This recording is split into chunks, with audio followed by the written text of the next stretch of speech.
Seabird 198, one localizer established, descend dollar. What's the steps on localizer down into 100? Seabird 198, could you give me a wind check, please? Showing 240. I'm Enzo Paduano. I'm the captain on flight A330 today from Toronto to Montreal, then on to Brussels. I'm Lee Brown, first officer today, and I'll be taking you back from Brussels all the way through to Montreal. Lee's already retrieved all the paperwork because most captains don't know how to get that stuff anyway. But anyway, it's all in front of us. We'll check the flight plan now and be on our way. I'll make a quick call to dispatch, make sure that everything's on the up and up. All the checks have been done. There's nothing unserviceable in the airplane and so on. And we'll proceed from there. This is our operational flight plan that Lee has brought up. It's for flight 832 on the 16th of June 2011. We make sure that that's the right date and so on, and captain is correct with my employee number. We are on a 330-300 today, fin number 935, and there's the registration and the cell call code. And if we want to get a hold of dispatch, it's Christopher Giese is our dispatcher today. We're going to be giving him a call at desk 5 and just making sure everything is correct. And we've got some remarks there from dispatch. ATC fuel for any unforeseen delays with the labor situation and so on. That's probably what that is about. And we've got police plan from Mr. Udo Schaefer, corporate film crew, as ADC in the jump seat for the fan flight purposes, or for fan flight purposes. So that's you, Udo. Okay, continuing on down to the operational flight plan portion of it. We have MEL items, that's minimum equipment list. There's nothing that's broken on the airplane today, so that's a good thing. And we're going to be flying to Montreal at 33,000 feet. Our tropopause is at 39,000 feet above us, so we should get some nice smooth ride today. Temperature deviation is going to be standard plus 4 degrees. The component, we're going to get a push towards Montreal at 6 knots, not much, but and the distance, great circle from point to point, 274 nautical miles, and the flight plan route they have us on is 322 nautical miles. We're going to be 55 minutes en route, that's air time, and the burn, we're going to burn 5.1 tons of petrol. So, flight plan route, we're going to be departing off runway 23 today in Toronto, and we're going to be doing a Lester 7 SID, that's standard instrument departure, GOPEV. Those are just points in the face of the earth sort of thing. We're in space. Direct Messina, that's a VOR. Victor 203 Franks, Cedar 7 arrival into Montreal, landing on 24 left. So it's going to be heading out towards the west, turning around, heading east, and then landing again towards the west in Montreal. We are operating on a contact clearance, it says, no alternate, so it's going to give us a bit of extra gas for that. Lee, do you want to take part 2? Sure. This page is fuel information. We'll start out here over at the flight plan fuel. First of all, they give us 400 kilos for taxi. That sounds about right. The burn, as we mentioned before, was 5,100 kilograms. And the extra they've given us today is another 800 kilograms. And alternate, we have no alternates, there's no fuel there. Final reserve, 2,700 kilos, that's the minimum we want to have when we land the aircraft. And ATC, air traffic control, just in case there's any delays because of that. We take a look at that, and we looked at that before, it all adds up to 10.0. And when we arrive at Montreal, this is what we should have with the burn, 4.6. Statistic fuel summary over here is to do with the extra fuel we get there under different circumstances. I won't go into that right now. Operational impacts, this is more for a longer flight, such as we will get on the overseas flight. If the weight, the flight level, or the speed change here, we need to know how much fuel we're going to burn, more or less fuel, and the time, whether it's going to increase or decrease. After we've looked at this, we'll take a look down here, and we'll sign it all after we've looked at the entire flight plan. And this page has to deal with the times here. This column is for all the estimates here, and this is for the normal sched. Today's estimates would be based on today's winds, today's traffics, today's anticipated conditions. And we have both Greenwich Mean Time there, 2100 Zulu, 1700 Zulu, and so on and so forth down the line there. For a block time from the time we push back to the time we arrive at the gate today should be 1 hour and 16 minutes. Normally it would be 1 hour and 10 minutes, 6 minutes over schedule today. Weights portion here, AFPAC Release 1. The AFPAC is an acronym we have for our flight plan, and it's number 1, so it hasn't been revised by our dispatchers as of yet. Estimated passenger count should be about 244 passengers. Zero fuel weight is the weight of the aircraft with all the passengers, all the bags, before we add any fuel onto it at all.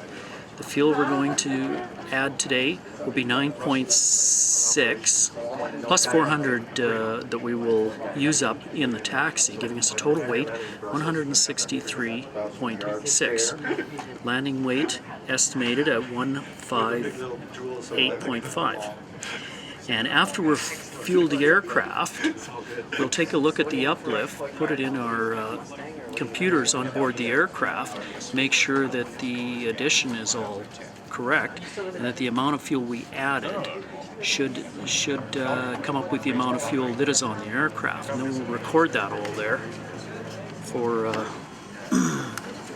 our record keeping. Down to the terrain clearance here, our computer database automatically checks to make sure we have sufficient terrain clearance in the event of a rapid depressurization where we'd have to come down really fast. And moving on to the flight log here, this is the the heart of the flight plan here. It's from Toronto to all the waypoints along the route of flight and onto our destination of Montreal. Also at the top of climb and top of descent. Because it's such a short flight there's no waypoints in between here. As there will be, and we do the overseas, there will be numerous waypoints in there. And moving along the top here, we start with the lat and long of each point here, the estimated en route time and the total time to get to these points, and the estimated time over and the actual time over we will record on the flight plan as we proceed along, and the flight level that we'll be proceeding at, and these are to do with the compass headings and directions, so on and so forth.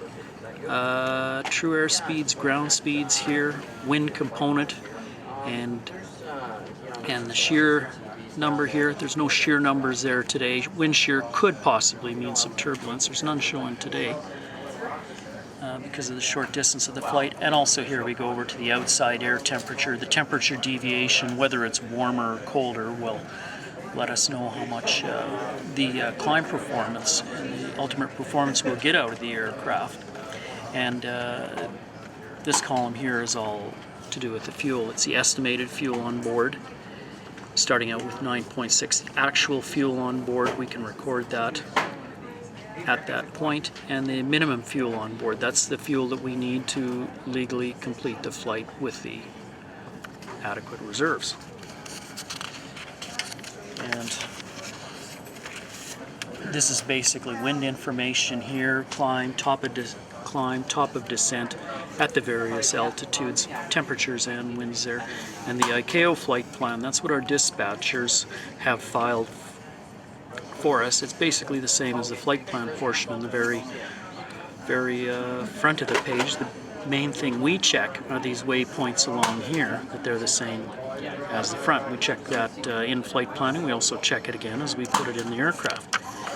And having said all that, Enzo, I'll turn it over to you. Okay, so this is a good time to call our dispatcher, Chris Geezy, and ask him if there's anything we should know about.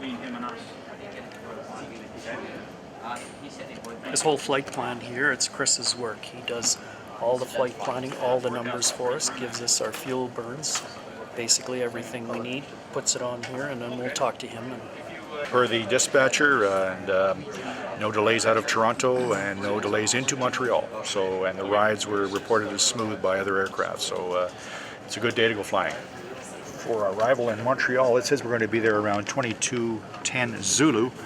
So we look right now, the weather in Montreal is out of the southwest, the wind's at 11 knots. Beautiful day, 15 miles, statute mile visibility. Few clouds at 6,500 feet, broken clouds at 21,000 feet, 29 degrees, so it's a nice warm day, 16, so it's a dry day. 2979 is the altimeter. And just in remarks, there's Cumulus 1/10th, I guess, and Cirrus 0. Anyway, not much cloud. And for our arrival at 22, for the entire period, it's winds out of the southwest at 10 knots, 6 statute mile visibility, few clouds at 6,000, few at 1,500. So it's a beautiful day. That's why we're going with all-day destination alternate, not required. Let's again see if there's any. These are SIGMET's reports for abnormal weather, convective weather, and so on. 2055 Zulu.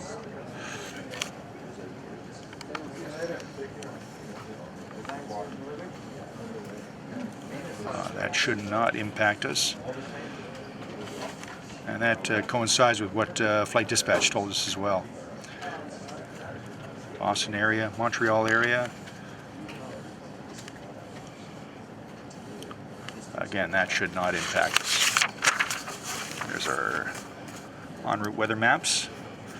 We'll go through some isolated CBs in this area, topped at 35,000 feet, but they're very scattered, and dispatch said they're dissipating, so should not cause any concern for us. These are upper air winds at 30,000 feet. 34,000 feet, a little closer to our actual flight planned altitude. Very calm. Light winds. 39,000 feet. We never do hit the trope at all. This is the tropopause, where we could get some wind shear and so on. We're quite a ways below it. As I said, we're traveling at 33,000 feet, and it's up around 39,000, so we're below the tropopause. Should be a nice flight. These are pilot reports from previous aircraft, and there's absolutely nothing indicating rough rides or anything to be concerned about. And that's that. We're going to be, the flight planning portion of it is complete now. We're going to be heading to the airplane, do a little walk around, which is a normal maintenance function. They're much more skilled at it than we are. They know exactly what to look for. We're just going to go out, have a quick look around the airplane, and there's no damage visible to us, no leaks and the like. But let's go do it now.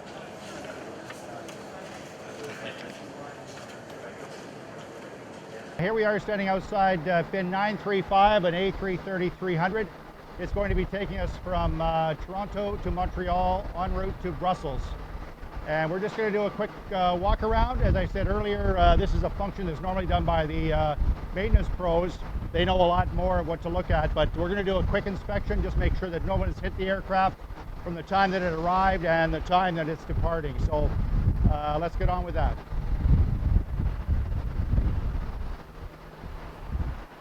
Now we're simply going to look at the nose of the aircraft, the fuselage.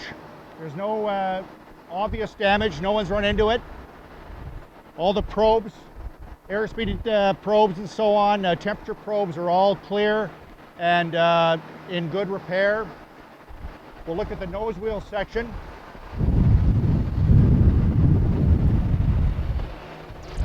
Making sure that the neither tire is flat. No obvious damage or fluid leaks.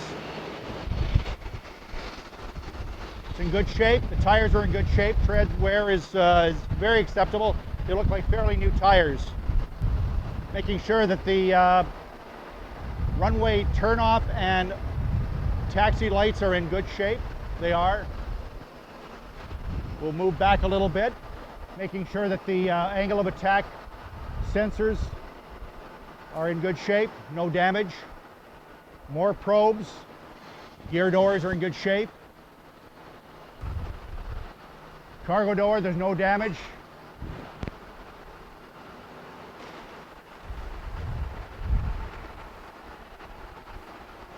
These are our flight instrumentation static ports. We want to make sure that the holes inside of them are not plugged. That would give us erroneous indications in the cockpit. They're all in very nice, clean shape.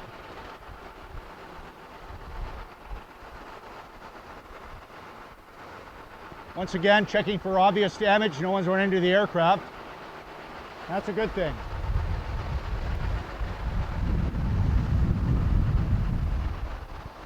Just checking the root of the wing. It's in good shape. Leading edge is in good shape. One of the slats has come out. Once we get hydraulic power, that's going to retract fully.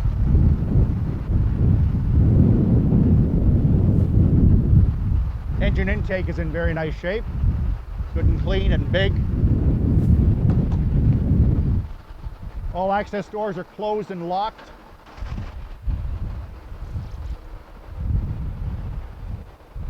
Once again, no obvious damage to the leading edge of the wing.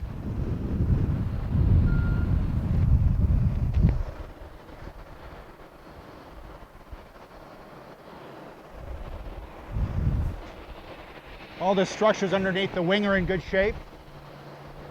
Again, no obvious signs of damage or impact.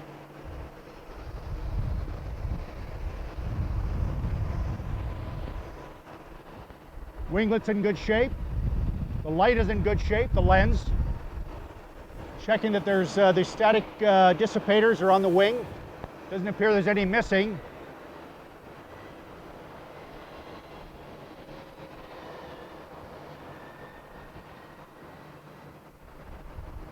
Little bit of aileron droop. That's once again because of no hydraulic pressure on the aircraft.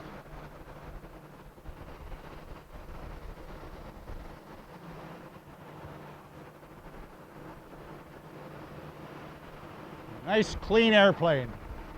That's what we like to see. Now we go to the right main gear once again. Checking the tires. The brake wear indicators are visible. They're in good shape. There's no obvious fluid leaks or damage.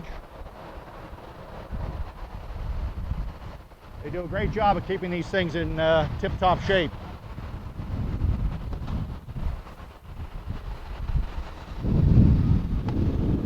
Once again, brake wear indicators are visible. This is a fairly new brake. No hydraulic leaks or fluid leaks of any sort. And we'll make our way back to the tail.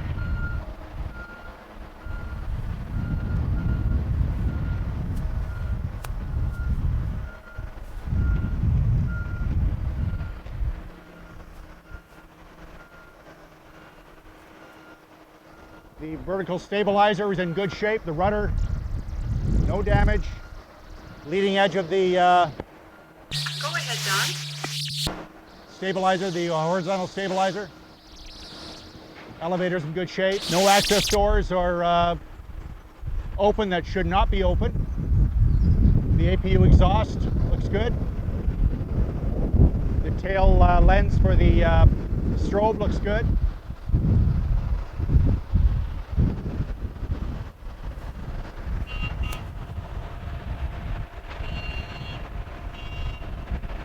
Horizontal stabilizer is set at ground set. That's in good shape. We will trim that as we require for takeoff.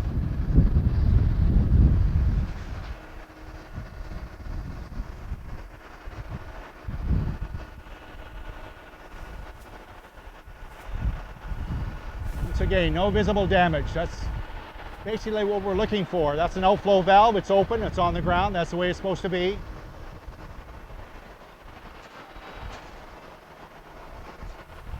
Back to the left main gear now.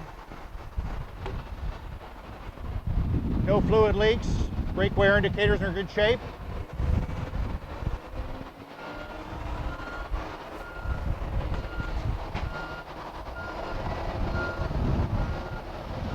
Brake wear indicators, no fluid leaks.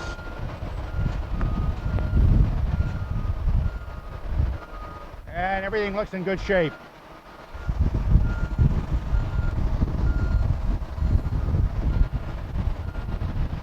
Our anti-collider light is in good shape, the lens. That's the air conditioning, external air conditioning hose that's hooked up right now. That'll all be pulled in due time.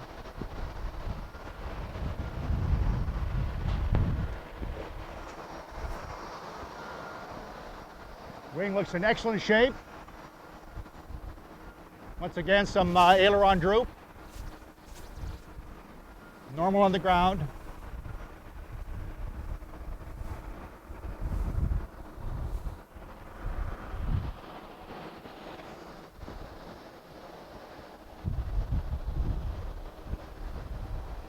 Winglets in great shape. Static dissipators.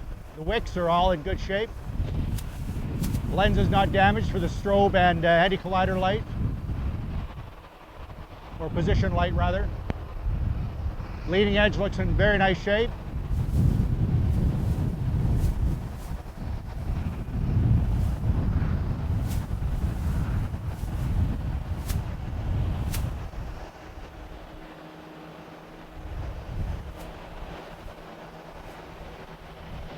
All external access doors are all closed and locked.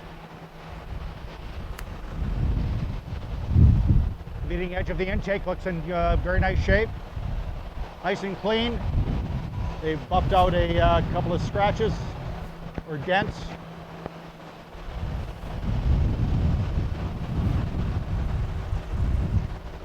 Slat is drooping a little bit. That once again will retract once we get some hydraulic pressure.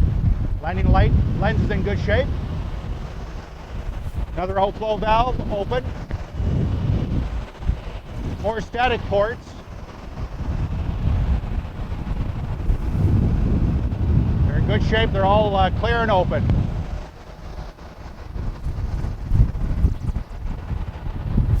And another airspeed by the angle of attack indicator. That's in good shape. No damage. So that's the end of a abbreviated walk around on the A330. Here we are in the flight deck. I'm going to start the ramp check, prepare the cockpit for the flight from Toronto to Montreal. Lee's done some of the preliminary work while we were out doing a walk around, and that's a great thing.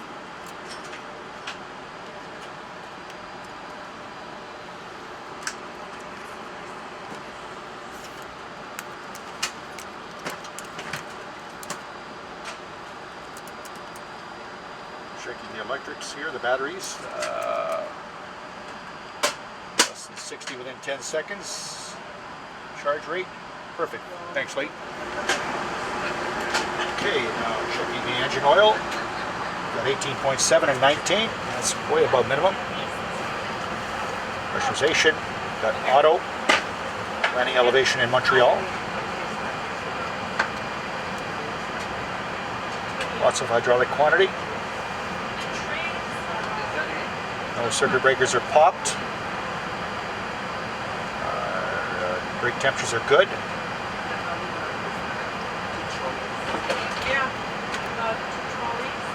And the status is clear. Then I have 2 more trolleys too. Yeah, because I had a long trolley. And I had a long trolley for the bar as well. So And code 0523. 0523.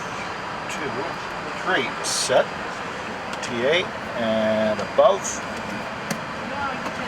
Okay, Lee. We've got 0 and 0. 0. 1 FD2. 1 FD2. 2978 inches gives me 580 and about 590. 2978, 58. And I've got 069, 069, 069. And heading 069, 069. Ground speed less than 5 knots. We've got GoPev, our first waypoint, and Toronto VOR. And same in my set. So, we have our PDC. Yes. This is the pre-departure clearance we've received from air traffic control. They've given it to us before departure. And we're looking for the number. It's Air Canada ACA 832 Toronto. It's a heavy A330 A330-300, filed at flight level 330, that's 33,000 feet. Our transponder is 0523, which we've previously set. It says use SID Lester 7, departure runway 06 left. Destination Montreal, contact clearance delivery with identifier 141 Juliet. And our routing that they've given us is GoPev, Messina, Victor 203 Franks, Cedar 7, and flight plan route. Okay, the routing checks, I'll call clearance delivery. Okay, listening. Clearance delivery, Air Canada 832 with PDC, gate 124, information India, code 141 Juliet. Paper for the pusher, Canada 832. Okay, so the Lester 7, that's chart 10-3 Bravo, effective 5th of May 2011. Off runway 06 left, unless otherwise authorized, assigned by ATC, climb heading 057 or assigned heading for vectors to assigned route. I think it's going to be a managed departure anyway. Jet aircraft maintain 5,000. Okay, and emergency safe altitude quadrantal within 25 nautical miles of the Toronto VOR is the highest is 3,100 on the eastern sector. And Lester 7 says max speed of 250 knots below 10,000 feet. Our TOCA, page 1010. 1010 Foxtrot. Thank you. 1010 Foxtrot, TOCA. Okay, all other runways. TOCA is 1200. If engine failure prior to initial turn, maintain runway heading to at least 2200 prior to turns. All clear? Understood. Okay. So, I read. All right, starting out on the status page, Trent engines and database good from the 2nd of June to the 30th of June, Right on. AC1, performance factor of 1. Okay, 3 minus 2 is 1 correct. Is 1. Nothing to detune. Going from Toronto to Montreal, standard route, no alternate, ACA 832, and Cost index is 19.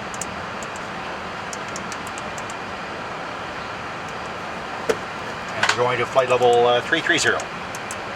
Temperature is +4. so that's minus 46. And the tropopause is 39,000. Cockpit to ground. What he was called. Okay, that's all she wrote. Okay, so departing on 6 left, Lester 7, no transition, and 057 heading, and routing, I got GoPev Messina and Montreal VOR. That's it. Is GoPev Messina, Victor 203 Franks. When we put the arrival in, It's it'll in be the over arrival. Franks anyway. Okay, so arrival, Right now they've got us on 24 left. 240 left. Stored route, ACA 832, Toronto to Montreal off 6 left, Lester 7, GoPev Direct Messina, Cedar 7, Franks, 24 left. Good enough. All right. I don't think there's anything to do tune. Nothing to detune. So the APU is up and running. They've taken off the external power.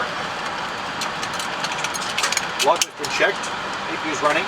Fuel, recorded and recorded. Load, we have our preliminaries. In charge has been briefed. Takeoff briefing. This is going to be a left seat takeoff off runway 06 left in Toronto. No shift. Flaps 1. Flex temp set 61. Speeds are 126. 126, 132. Clean, 203. Thrust reduction, accelerate engine out, all 1570. That's 1,000 feet above ground. And TOCA is 1200, so that's good. We time of 1570 anyway. It's going to be off of runway 06 left. It's a managed departure. And unless otherwise assigned by ATC, climb heading 057. We're assigned heading for vectors to assigned route. Maintain 5,000. We've already discussed the engine out procedure that happened before the initial turn. Maintain runway heading to at least 2,200 before any turns. Understood. So, should we review some emergencies, Lee? Yes. Okay. if you're flying, continue to fly unless I say I have control. Rolling down the runway, something happens, we'll assess the situation. I'll say either continue or reject. In the event of a reason to reject, I'll call reject simultaneously. Thrust levers to idle. Confirm or apply maximum braking by pressure on the shoulder harnesses. Select max reverse thrust. To monitor the brake response, I will call reverse green or no reverse, number 1 or 2 engine. I'll monitor indications through 70 knots, I'll call 70, and advise ATC.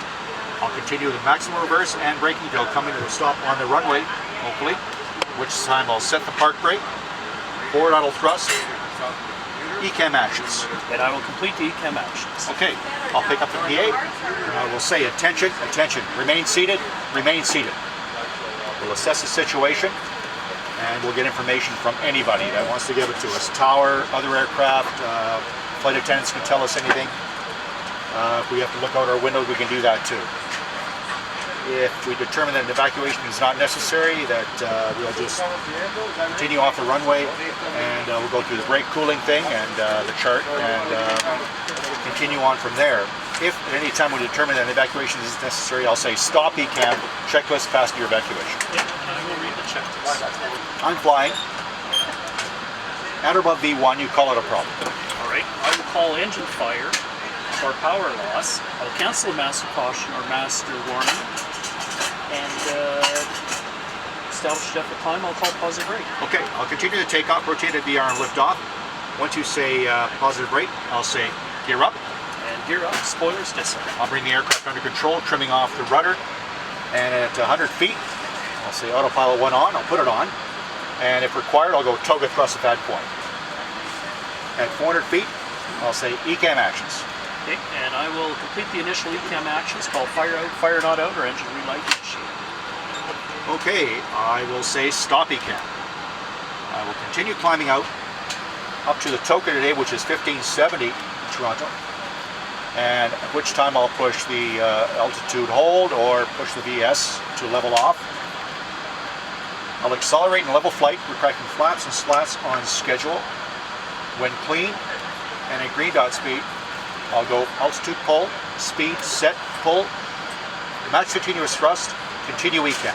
And I will complete the ECAM and ECAM status page. Okay, we'll pick a time in there. I'll have ATC. I'll declare the emergency, ask them to stand by, and once we're all sorted out, we'll advise them if we do have an emergency of the number of souls on board, amount of fuel on board, and any dangerous goods, which today we shouldn't have any. And we're below our maximum landing weight today, so that's not a factor. We'll come back into Toronto, I think you'll agree. And we'll do the APCO, ATC. After, of course, I'll let you do the status first. Continue status. Complete the status, the ECAM status page. Okay. And then we'll do the ATC. Back end will advise of our type of landing, time to prepare, what type of a landing it is, on the ground or whatever. If any special duties have to be performed. Overweight landing checklist, not applicable today, and company will advise them. Put in a diversion message, and we'll come in and land. There'll be a config 3 if we have to land with an engine up. Cruising along at altitude, if one of us notices a pressurization problem, he'll call it out. I will say I have control, making sure autopilot 1 is on, and I'll say rapid depressurization drill. Grab my oxygen mask, put it on, speaker up, intercom on, cabin on oxygen. And mask, speaker, intercom, first officer on oxygen. I'll put the seatbelt sign on. I'll say ECAM actions. And I will complete the ECAM actions. Okay.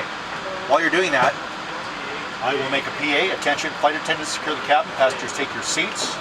I'll declare an emergency if required. I'll get ATC clearance down to 10,000 feet. It's going to be a good one today. And I'll wait for your call. All right, and in the meantime, I will assess the pressurization. I will call cabin okay or cabin in control. If you say cabin uncontrollable, I'll say emergency descent.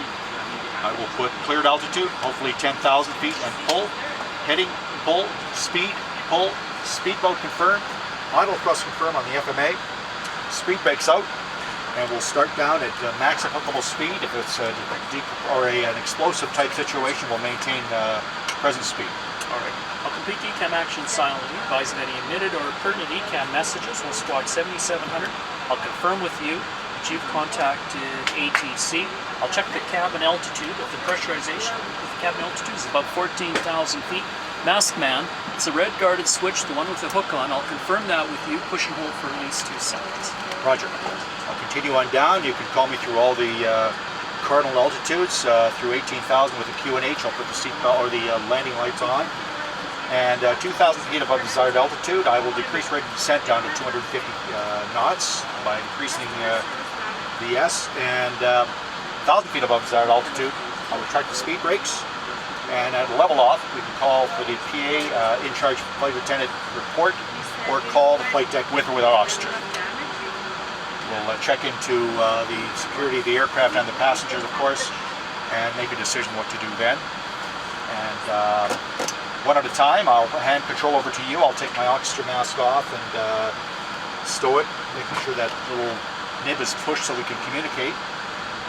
And then I'll take control again. You can take your oxygen mask off, and we'll proceed from there. All right.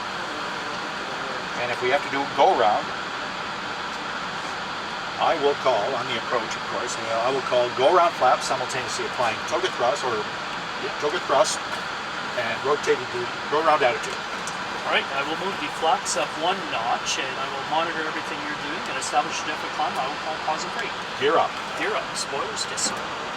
Okay, I'll continue climbing out at 1,500 feet. Climb thrust and proceed as per normal takeoff.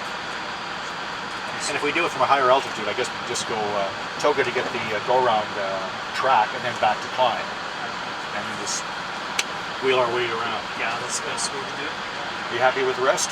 I'm happy. Okay, we're ready to go. We're located at gate 124 right now, which is in this little wing of the Terminal 1 in Toronto. We'll be pushing back onto one of the lanes 5 or 6, and then probably taxiing out Alpha Kilo,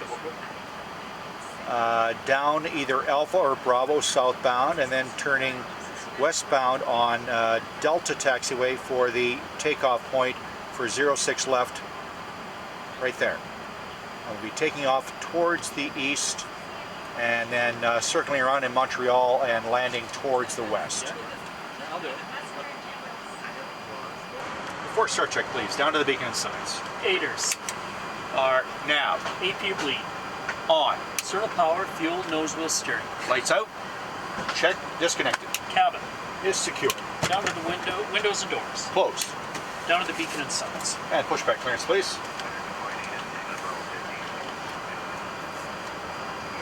Apron Air Canada 832 Heavy, gate 124, push and start. Air Canada 832 Heavy, tail west, lane, correction, make it tail east on lane 5 today, call taxi. Tail east, lane 5, call taxi, Air Canada 832 Heavy. Tail east, lane 5. Yes. Rest of the check, please. Beacon and signs. On and auto. Rest of Idle. the 4-star check complete. Cockpit to ground. Go ahead, sir. Yes, sir. Brakes off, ready for pushback. Tail east onto lane 5, please.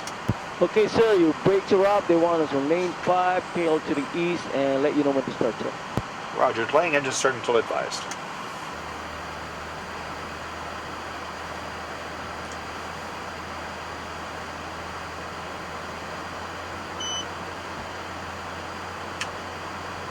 Okay, sir, you're clear to start. Roger. Starting engines 1 and 2.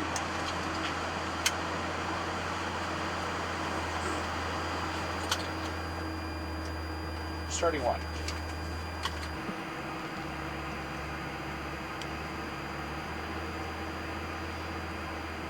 Safe for Air Canada 142 at Alpha Kilo for 137. Air Canada 142, Alpha Kilo to 137. Alpha Kilo to the gate, thank you.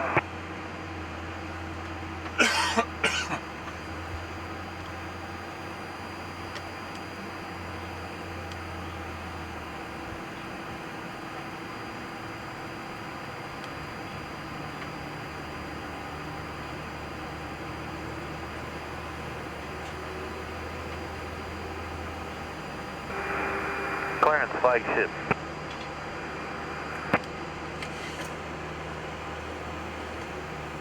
Starting 2.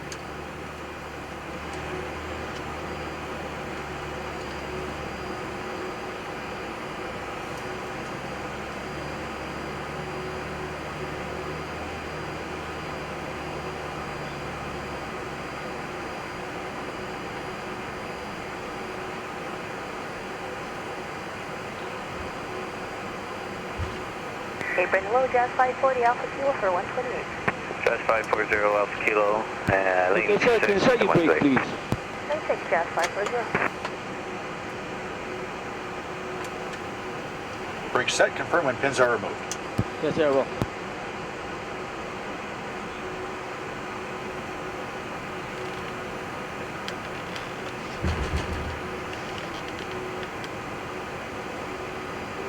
Okay, sir, the pin's removed, tower's disconnected. Okay, revert 10 signals, nice push, and have a great night. Good night, sir. Have a nice flight. Thank you. Apron, Air Canada 832 Heavy, taxi. Air Canada 832 Heavy, hold short of Alpha Kilo. Short Alpha Kilo, Air Canada 832 Heavy. Okay, straight ahead to Alpha Kilo, Clear to right. the left. Bravo to Volta Tango 2979. We have Juliet Jazz 777. Is 25 cross 3 to right into the closure, Bravo. Cross 3 to right into the closure, thank you. Got 832 Heavy, line up and wait 6 left. Line up and wait 6 left, Air Canada 832 Heavy. Press the check, please. Canada 533, contact departure now on 128 Position for decimal. takeoff. Canada 533. Cabin alerted, engine start. Go. Packs on, engine bleed, anti-ice, weather radar. Off and off. Before takeoff check complete.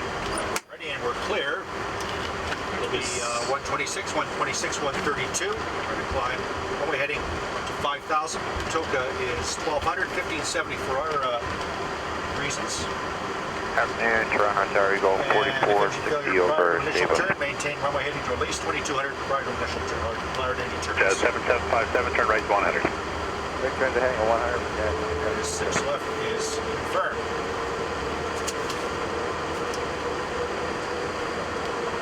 And Eagle 4460 is with you over Sable. Eagle 4460, clear to land 6 right. Clear to land 6 right, Eagle 4460. Got 832 Heavy, clear takeoff 6 left. Clear takeoff 6 left, Air Canada 832 Heavy. Lights on. Jazz 7757, departure 128 All decimal set. 8. 28 decimal 8. Go. Target 1586, hold short of 6 left. American 1586, hold short of Back 6 lights, left. SRS, auto thrust.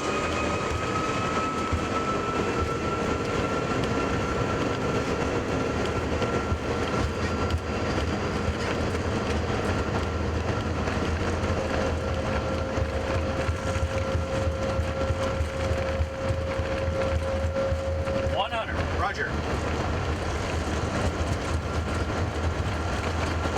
V1 rotate.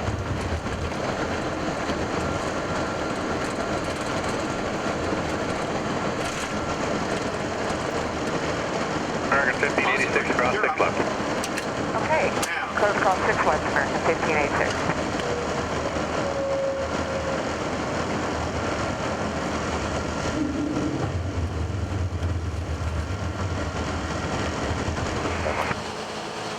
Out of the 832, right turn heading 100, climb available 230. Right, 100, flight level 230, Canada 832 Heavy. Heading. 30 set.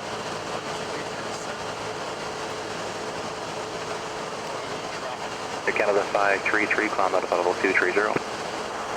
Toronto, Air Canada 832 Heavy, 7,700 for flight level 230.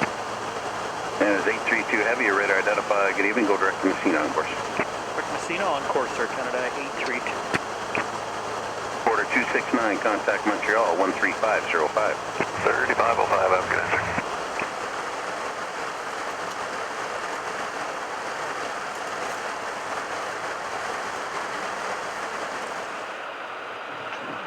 You have control. Towards Montreal, we've been cleared. We went out on a heading of runway heading extension of 057, and leaving, I believe it was around 4,000 feet, we were cleared direct to Messina. So we're going to Messina, which is just a little bit west of Montreal, and from there we'll be doing the arrival onto runway 24, probably 24 right, the northern parallel runway in Montreal. A very routine departure out of Toronto. They're pretty efficient. The only real restrictions are that if we lost an engine, as I had said earlier, And we would have had to maintain, before any turns off of runway 06 left, we would have had to maintain 2,000, or runway heading rather, to 2,200 feet before proceeding off the runway center line, off that heading. Noise, they don't like you to turn below 3,000 feet above ground, which we kept a nose high attitude and a speed back a little bit until we reached that 3,000 above ground altitude. And then we started to accelerate. We brought our flaps up on schedule above 1,000 feet above ground. And so it was a very, very efficient departure. They say it's normally like that out of Toronto. They're very good. They want to get you out and on your way and out of their hair, sort of thing. So everybody's happy. Airline's happy because it's making money, not burning too much gas, detouring. Standard 2992 inches set.